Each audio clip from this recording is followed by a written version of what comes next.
J'ai tenu le téléphone contre mon oreille avec mon épaule tout en pliant de minuscules grenouillères roses, essayant de me rendre utile à la baby shower de ma sœur.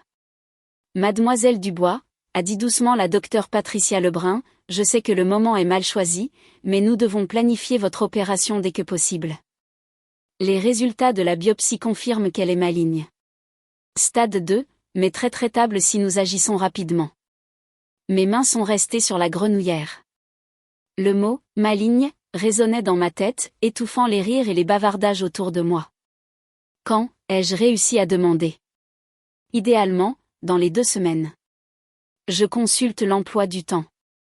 Nous pourrions le faire vendredi prochain, le 15. C'est une tumorectomie avec biopsie du ganglion sentinelle. L'opération durera environ 3 heures. Ensuite, nous commencerons à discuter des protocoles de radiothérapie. Vendredi prochain. Le bébé de ma sœur devait naître dans 3 semaines. Ce serait en plein milieu de tous ces derniers préparatifs. Puis-je vous rappeler, ai-je demandé doucement.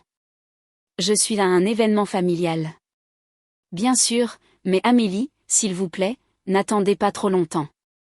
Une intervention précoce est cruciale. J'ai mis fin à l'appel et je suis restée là, tenant une grenouillère qui disait « Princesse à papa ». Ma vision s'est troublée à cause des larmes que je retenais. Amélie. La voix de ma sœur, Charlotte, a traversé mes pensées. Tu es sérieusement au téléphone en ce moment? C'est ma baby shower. Le moins que tu puisses faire, c'est d'être présente. J'ai levé les yeux pour voir Charlotte debout dans l'embrasure de la porte de son salon immaculé, enceinte de 8 mois et radieuse dans une robe de maternité couleur crème qui coûtait probablement plus cher que mon loyer. Derrière elle, 2 douzaines d'invités, familles, amis, ses collègues médecins avaient interrompu leur conversation pour me regarder. Désolée, ai-je dit automatiquement. J'avais juste besoin de prendre cet appel. Toujours quelque chose avec toi, a marmonné Charlotte assez fort pour que tout le monde entende. Tu ne peux pas passer 5 minutes sans que tout tourne autour de toi? J'ai mordu ma langue et je suis retournée plier les vêtements, essayant de disparaître dans l'arrière-plan où j'étais restée tout l'après-midi. Charlotte avait toujours été l'enfant prodige, brillante, belle, réussie. Elle avait obtenu son diplôme de médecine avec mention, épousé un chirurgien cardiothoracique, et était maintenant interne en 3e année en oncologie au centre de cancérologie de la Tour. Nos parents la vénéraient. J'étais la sœur aînée décevante qui avait abandonné l'école d'infirmière et travaillait maintenant comme transcripteuse médicale à domicile. Charlotte, chérie, viens ouvrir celui-ci. Notre mère a appelé de la table des cadeaux, tenant une énorme boîte enveloppée dans du papier argenté. J'ai regardé Charlotte flotter vers les cadeaux, entourée d'admirateurs. Parmi les invités, j'ai reconnu plusieurs médecins du centre de cancérologie de la Tour, y compris la docteure Hélène Dupont, la chef du service d'oncologie. Charlotte les avait invités spécifiquement, faisant du réseautage même à sa baby shower. Mon téléphone a vibré avec un message de la docteure Lebrun. Amélie, je suis préoccupée par le retard. Ce type de tumeur peut être agressif. S'il vous plaît, appelez-moi demain pour confirmer la date de l'opération. J'ai fixé le message, l'anxiété me serrant la poitrine. Je devais prévenir ma famille. J'avais besoin de soutien. Mais en regardant Charlotte ouvrir les cadeaux et le sourire fier de ma mère devant tous ces importants professionnels de la médecine que Charlotte essayait d'impressionner, ce n'était pas le moment. Amélie, tu es encore sur ton téléphone? La voix de ma mère était sèche d'approbation. Désolée, maman. Juste le travail. Le travail? Charlotte a ricané, ouvrant un sac à langer de marque. Tu transcris des dossiers médicaux depuis ton appartement. Je ne pense pas que cela soit qualifié d'urgent. Plusieurs invités ont ri. J'ai senti mon visage brûler. En fait, ai-je dit doucement. C'était mon médecin qui appelait. Ton médecin? L'attention de Charlotte s'est portée sur moi, irritée. Quoi encore? Une autre de tes mystérieuses affections? J'avais fait l'erreur de mentionner mes rendez-vous médicaux du mois dernier. La mammographie qui avait trouvé quelque chose de suspect. La biopsie qui avait suivi. Charlotte avait levé les yeux au ciel à chaque fois, suggérant que j'étais dramatique à propos de ce qui n'était probablement rien. Ils ont reçu les résultats de ma biopsie, ai-je dit, ma voix à peine audible. Et le ton de Charlotte était impatient. C'est un cancer. Un cancer du sein. Ils veulent m'opérer vendredi prochain. Le silence s'est fait dans la pièce. J'ai vu la main de ma mère voler à sa bouche, le visage de mon père pâlir. Charlotte m'a regardé, son expression illisible. Puis elle a ri. Elle a vraiment ri. Tu es sérieuse, là? Charlotte a dit, sa voix montant. Tu annonces un diagnostic de cancer à ma baby shower? C'est mon jour, Amélie. Mon seul jour spécial, et tu dois voler l'attention avec tes problèmes mineurs. J'ai eu l'impression d'avoir été giflée.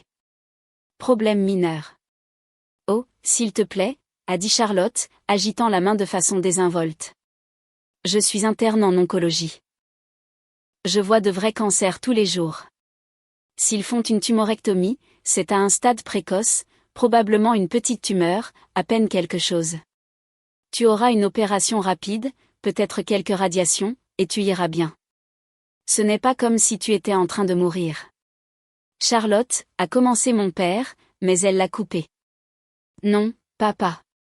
J'en ai marre qu'Amélie trouve toujours des moyens de tout ramener à elle. Mes fiançailles, elle avait la grippe. Mon mariage, elle avait une intoxication alimentaire. Ma baby shower, tout à coup elle a un cancer. Charlotte a fait des guillemets aériens autour du mot « cancer ». C'est toujours quelque chose, toujours un drame pour attirer l'attention. Je suis restée là, figée, humiliée. Autour de la pièce, les invités avaient l'air mal à l'aise. Certains fixaient leurs assiettes. D'autres échangeaient des regards. Je n'essayais pas de voler l'attention, ai-je dit, ma voix tremblante. Tu as demandé pourquoi mon médecin appelait. J'ai répondu. Tu aurais pu attendre, a claqué Charlotte. Tu aurais pu garder ton problème médical mineur pour toi pendant 2 heures afin que je puisse profiter de ma fête. Mais non, il fallait que tu l'annonces devant tout le monde. Faire de ça un grand moment dramatique. Sais-tu combien de patients je vois avec un vrai cancer à un stade avancé? Des gens qui sont vraiment en train de mourir. Et tu es là à pleurer pour une tumeur de stade 2 qui est complètement traitable. Charlotte, ça suffit, a dit ma mère faiblement, mais elle n'a pas bougé pour me réconforter. Aucun d'entre eux ne l'a fait. C'est un stade 2. Charlotte a continué, son ton professionnel et froid maintenant, comme si j'étais une patiente qu'elle congédiait. Quelle est la taille de la tumeur, le statut des récepteurs hormonaux, l'atteinte des ganglions lymphatiques? Je ne connais pas encore tous les détails, ai-je balbutié. La docteure Lebrun m'a juste dit. La docteure Lebrun. Les yeux de Charlotte se sont plissés. Patricia Lebrun, c'est ton oncologue? Oui. Charlotte a ri à nouveau, plus sèchement cette fois. Oh, c'est parfait. Sais-tu qui est la docteure Lebrun? C'est l'oncologue la plus conservatrice de la tour. Elle traite tout comme une crise. Elle t'a probablement effrayé avec des scénarios du pire alors que tu as une tumeur à peine significative. Elle fait ça avec tous ses patients. Surdramatise, surtraite. C'est pourquoi le reste d'entre nous l'appelle Patricia la panique. Plusieurs collègues médecins de Charlotte se sont déplacés inconfortablement.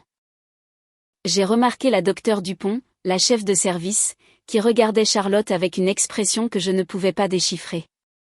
Elle a dit que c'était malin, ai-je dit doucement. Que nous devions agir rapidement. Tout est urgent pour Patricia, a dit Charlotte avec désinvolture. Écoute, Amélie, je vais te faire une faveur. Je regarderai ton rapport d'anatomopathologie demain et je te donnerai une vraie évaluation, pas la version alarmiste de Patricia Lebrun. Je te garantis que tu t'inquiètes pour rien. C'est probablement un CIS ou peut-être une petite tumeur invasive qui se qualifie à peine comme un cancer. Charlotte, a dit la docteure Dupont pour la première fois, sa voix calme mais ferme. Ce n'est peut-être pas le lieu approprié pour cette discussion. J'essaie juste de rassurer ma sœur, a dit Charlotte, souriant à la chef de son service.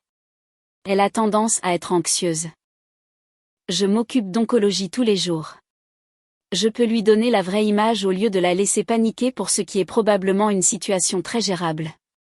Même un cancer gérable reste un cancer, a dit la docteure Dupont doucement. Bien sûr, a rapidement acquiescé Charlotte. Je ne minimise pas le cancer. Je dis juste qu'Amélie a tendance à catastrophiser. Tu te souviens de la fois où elle pensait avoir une tumeur au cerveau et que c'était une sinusite? Elle a regardé autour de la pièce, invitant les autres à partager la blague. Personne n'a ri. Pouvons-nous revenir à la fête, s'il vous plaît? Charlotte a continué. J'ai encore 3 cadeaux à ouvrir et ensuite nous ferons des jeux. Amélie, si tu as besoin de partir tôt pour gérer ton drame médical, c'est bien. Mais s'il te plaît, essaie de me laisser cet après-midi. J'aurais dû partir. J'aurais dû sortir à ce moment-là. Mais j'étais figée, humiliée, incapable de comprendre ce qui venait de se passer. Ma sœur, une interne en oncologie qui voyait des patients atteints de cancer tous les jours, venait de rejeter mon diagnostic comme des problèmes mineurs et à peine significatifs lors de sa baby shower devant des dizaines de témoins. En fait, a dit la docteure Dupont en se levant de sa chaise. Je crois que je dois partir. Charlotte, puis-je vous parler en privé un instant? Docteur Dupont, je suis en train d'ouvrir les cadeaux, s'il vous plaît. Le ton de la docteure Dupont ne laissait aucune place à la discussion. Le sourire de Charlotte a vacillé. Elle a jeté un coup d'œil à notre mère, qui a hoché la tête avec encouragement, puis a suivi la docteure Dupont dans le couloir. Nous sommes restés dans un silence gênant. J'entendais leur voix à travers les murs fins. La docteure Dupont, calme et mesurée, Charlotte, défensive et montant dans les aigus. Je n'arrive pas à croire ce dont j'ai été témoin, a dit la docteure Dupont. Vous avez minimisé le diagnostic de cancer d'une patiente en le qualifiant de problème mineur. Vous avez ridiculisé le jugement clinique d'une autre médecin. Vous avez minimisé une malignité de stade 2. C'est ma sœur, pas une patiente, a protesté Charlotte. J'essayais juste de l'empêcher de surréagir. En qualifiant son cancer de à peine significatif? En suggérant qu'elle simule une maladie pour attirer l'attention? Charlotte, j'avais des inquiétudes concernant votre façon de traiter les patients, mais cela montre un manque fondamental d'empathie et de jugement clinique qui est incompatible avec l'oncologie. Docteur Dupont, s'il vous plaît. J'étais juste. Je recommande votre renvoi immédiat du programme d'internat, a dit la docteure Dupont, à compter d'aujourd'hui. À travers l'embrasure de la porte, j'ai vu le visage de Charlotte devenir blanc. Vous ne pouvez pas. C'est le problème de ma sœur, pas un problème professionnel. C'est absolument un problème professionnel, a dit la docteure Dupont. Vous avez démontré que vous considérez certains cancers comme ne méritant pas d'attention. Que vous vous moquez des patients que vous jugez anxieux. Que vous rejetez les décisions cliniques de vos collègues. Que vous êtes plus préoccupé par votre propre commodité que par le bien-être du patient. Ce ne sont pas des qualités que nous recherchons chez un oncologue. J'ai travaillé pendant 3 ans et pendant ces 3 ans, nous avons reçu de multiples plaintes concernant votre attitude envers les patients atteints de diagnostics précoces, a continué la docteure Dupont, sur la façon dont vous leur faites sentir que leur cancer n'est pas assez réel. Je vous ai défendu, suggérant que vous appreniez juste, mais ce que j'ai vu aujourd'hui m'a tout dit. Vous n'avez pas le tempérament pour l'oncologie. Vous avez terminé. La voix de Charlotte s'est brisée. S'il vous plaît, docteur Dupont, je suis enceinte. J'ai besoin de cet internat. Je vais m'excuser auprès d'Amélie. Je vais. Vous devriez vous excuser auprès d'Amélie de toute façon, a dit la docteure Dupont. Mais cela ne change pas ma décision. Vous recevrez les documents de résiliation formelle demain. Videz votre casier d'ici lundi. La docteure Dupont est retournée dans le salon. Les invités avaient tout entendu. Le silence était suffocant. Amélie, a dit la docteure Dupont doucement, s'approchant de moi. Je suis tellement désolée que vous ayez dû entendre votre diagnostic être minimisé de cette façon. Le cancer du sein de stade 2 est grave et la docteure Lebrun a absolument raison d'agir rapidement. C'est une excellente oncologue, l'une des meilleures. Si vous êtes à l'aise, j'aimerais vous donner ma carte. Si vous avez besoin d'un deuxième avis ou simplement de quelqu'un pour discuter de votre plan de traitement, n'hésitez pas à m'appeler. Elle m'a tendu sa carte de visite. Je l'ai prise avec des mains tremblantes. Merci, ai-je chuchoté. Charlotte se tenait dans l'embrasure de la porte, des larmes coulant sur son visage. Amélie, je ne voulais pas dire. Tu le pensais, ai-je dit doucement. Tu pensais chaque mot. Tu penses que mon cancer est un inconvénient, une recherche d'attention, un problème mineur qui ruine ta fête. J'essayais juste de relativiser. Relativiser ? Ma voix a monté. Des mois de rejet et de minimisation éclataient enfin. J'ai un cancer, Charlotte. Un cancer malin. J'ai peur. Je suis terrifiée. Et au lieu de m'offrir du soutien, tu t'es moqué de moi. Tu as qualifié ma tumeur de « à peine significative ». Tu as dit que je volais l'attention de ta baby shower. Quel genre de médecin ? Quel genre de sœur fait ça ? Tu fais toujours ça, a dit Charlotte désespérément. Tu ramènes toujours tout à toi. J'ai répondu à un appel téléphonique, ai-je dit. Tu as demandé ce qui n'allait pas. Je t'ai dit, ce n'est pas ramener tout à moi. C'est être honnête quand on est directement interrogé. Les filles, s'il vous plaît. Notre mère a faiblement interjeté. Ne vous disputez pas. C'est censé être un jour heureux. Heureux ? Je me suis tournée vers elle. Maman, je viens de te dire que j'ai un cancer et tu t'inquiètes de garder la fête de Charlotte joyeuse ? Ma mère avait l'air frappée mais n'a rien dit. Je pense que je devrais partir, ai-je dit en attrapant mon sac à main. Amélie, attends. Mon père a commencé. Non, papa. Je dois partir. Je dois digérer le fait que j'ai un cancer, que j'ai besoin d'une opération, que ma vie est sur le point d'être bouleversée, et je dois le faire quelque part où je ne serai pas accusée d'être dramatique ou de voler l'attention. J'ai marché vers la porte. Derrière moi, j'ai entendu Charlotte sangloter, ma mère essayer de sauver la fête, les invités murmurant inconfortablement. La docteure Dupont m'a suivi dehors. Amélie, s'il vous plaît, attendez. Je me suis retournée, essuyant des larmes de mon visage. Je pensais ce que je disais, a continué la docteure Dupont. La docteure Lebrun est excellente, mais si vous avez besoin de quoi que ce soit, de réponses à des questions, de soutien, de ressources, n'hésitez pas à me contacter.